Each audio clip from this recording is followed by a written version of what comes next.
mère de famille a une devise, mieux vaut prévenir que guérir. Là, je vais prendre en fait un quart d'heure avant manger mon homéopathie.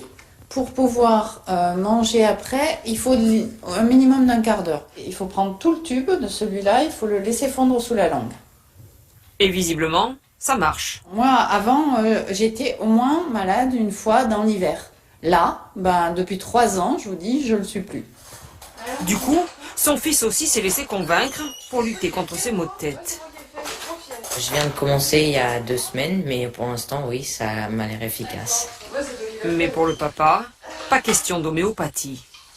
Quand je suis malade, ça m'arrive rarement, je vais voir mon médecin traditionnel, je vais le voir en catastrophe, je lui dis voilà, demain je suis au boulot, vous me donnez le traitement de cheval qu'il faut. Aujourd'hui, plus d'1 Français sur 2 a recours à l'homéopathie, dont 1 tiers régulièrement. Pourtant, presque autant se considèrent mal informés. À votre avis, il y a quoi dans les médicaments homéopathiques? Je sais pas trop, je sais pas. Pour les médicaments à base de plantes. J'en sais pas grand-chose, parce qu'on m'en a jamais vraiment dit grand-chose. Le leader mondial de l'homéopathie, le voici.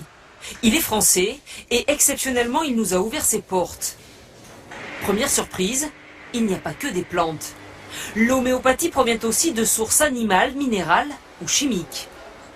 Ici, des feuilles d'ortie plongées dans un mélange d'eau et d'alcool, puis pressées et filtrées.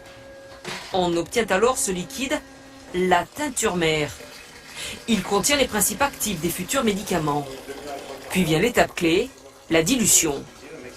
On prend 1% de cette teinture mère, dans 99% d'alcool, de solvant.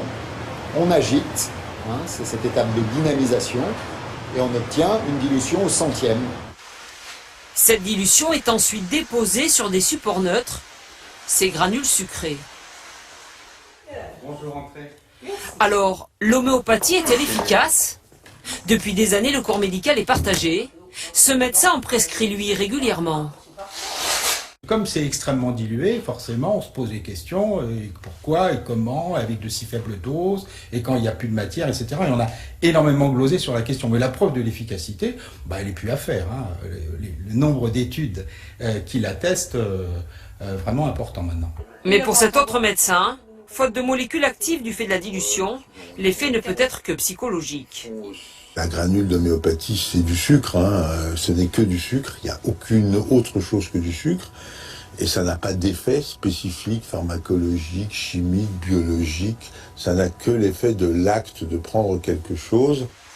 Une certitude, en cas de maladie grave, cancer, diabète ou hypertension, les médicaments homéopathiques ne constituent en aucun cas un traitement de fond. Ils peuvent juste être prescrits en complément de soins et d'accompagnement.